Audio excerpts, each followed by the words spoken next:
Las noticias de ayer, hoy. Presentado por delfino.cr.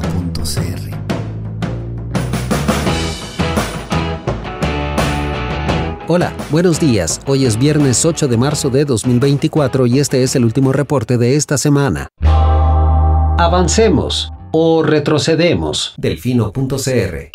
Crecer de manera constante es muy fácil.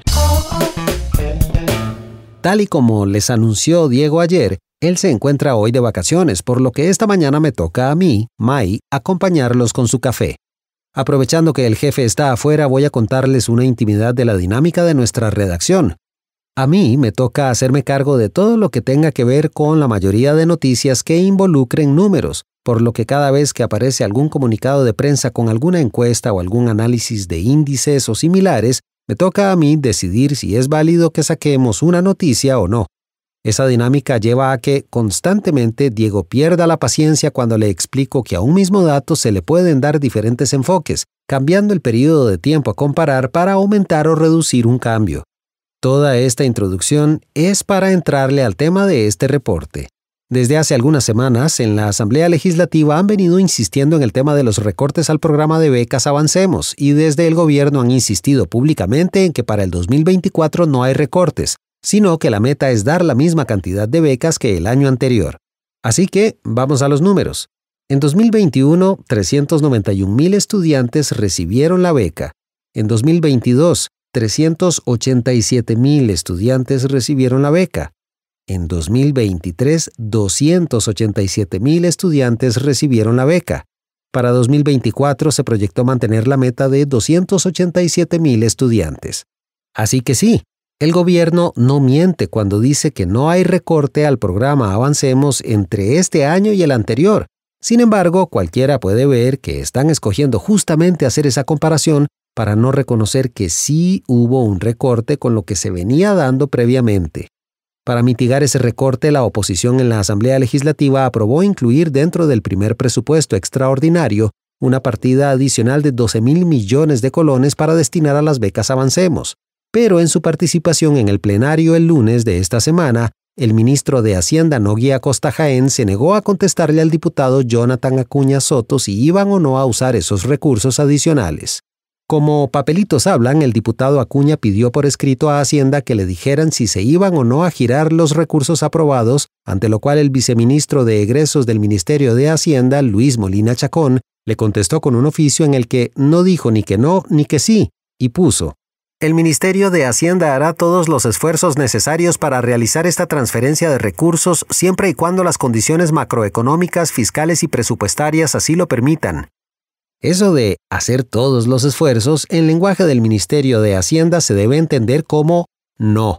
Recordemos que fue la misma frase que le recetaron a CONARE cuando negociaron el FES en 2022 para tener un ajuste adicional del 1% a mediados del 2023. Y llegada la fecha, Hacienda les contestó que se hicieron todos los esfuerzos, pero no se les iba a dar el ajuste.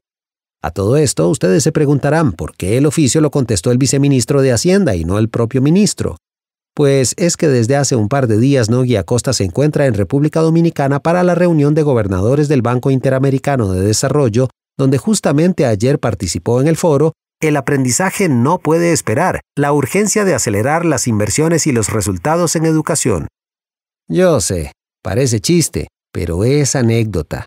Con los antecedentes de Acosta en el tema de recortes a educación, uno esperaría que el ministro saliera al escenario cual Milei con una motosierra en mano gritando «¡Recorten todo hasta que cerremos el déficit fiscal!».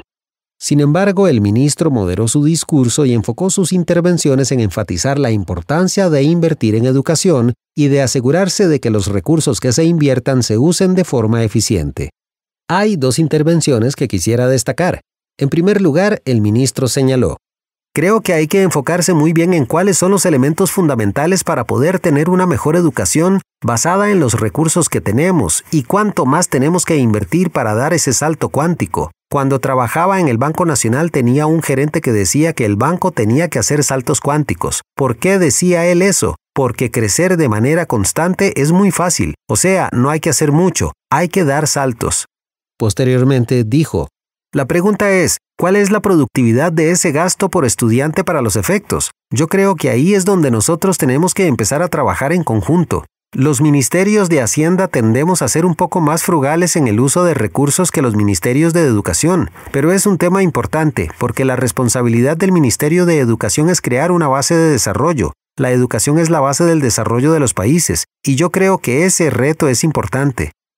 Recordemos que las becas Avancemos son un subsidio de entre 18,000 y 40,000 colones mensuales a estudiantes que viven en hogares en condición de pobreza o pobreza extrema, con el requisito de que permanezcan en el sistema educativo.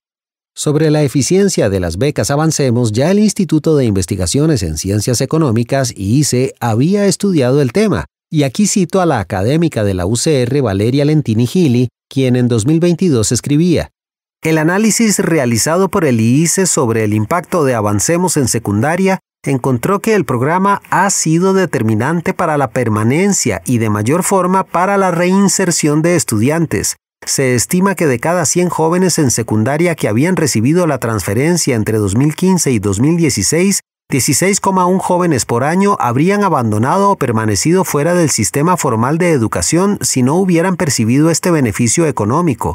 Los efectos fueron significativamente más altos para jóvenes hombres de las zonas rurales.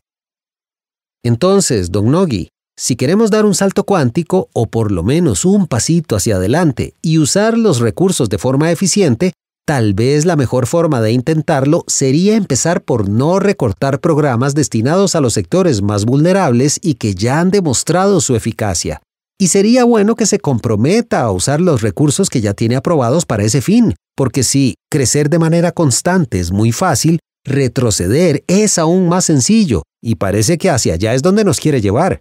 No vaya a ser que los 12,000 millones de colones que la Asamblea agregó a las becas Avancemos sufran la misma suerte que los 10,000 millones que el año pasado se le autorizaron a trasladar para la construcción de vivienda de interés social, y 1,000 familias se quedaron esperando que llegara, porque Hacienda se negó a trasladar esos recursos al Banco Hipotecario de la Vivienda, a pesar de que representaban tan solo el 1,37% del superávit primario del año anterior.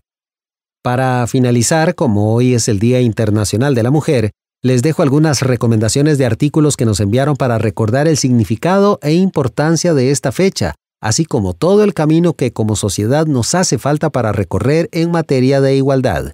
De Ana Paula Bonilla, el 8M como llamado a la acción para financiar los derechos de las mujeres. De Priscila González, una sociedad que nos castiga por ser mujeres. Y de Tsaitami Ordóñez, más mujeres en la política, más políticas de igualdad. Delfino.cr. A continuación, más contenidos en Delfino Más.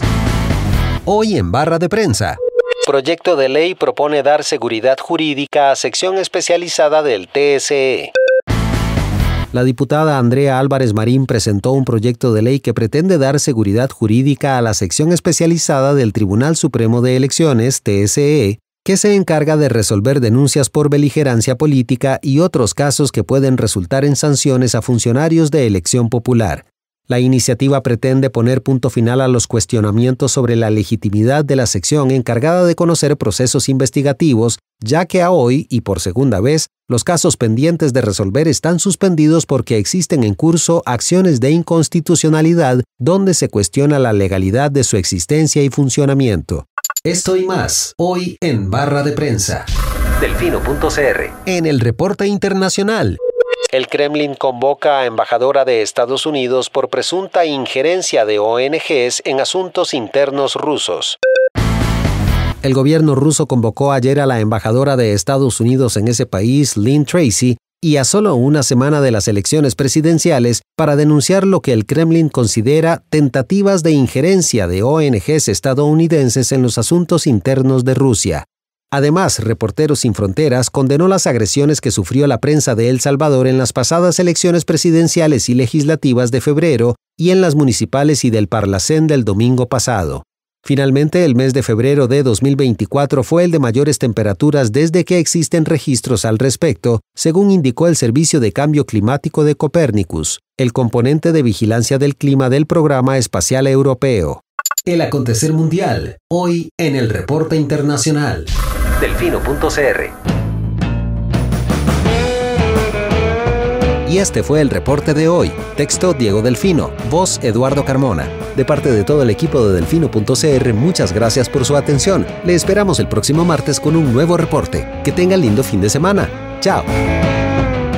Gracias por informarse con Delfino.cr. Ingrese a Delfino.cr/inclinada, suscríbase para disfrutar de todos nuestros servicios con una cuenta Delfino Más. Delfino.cr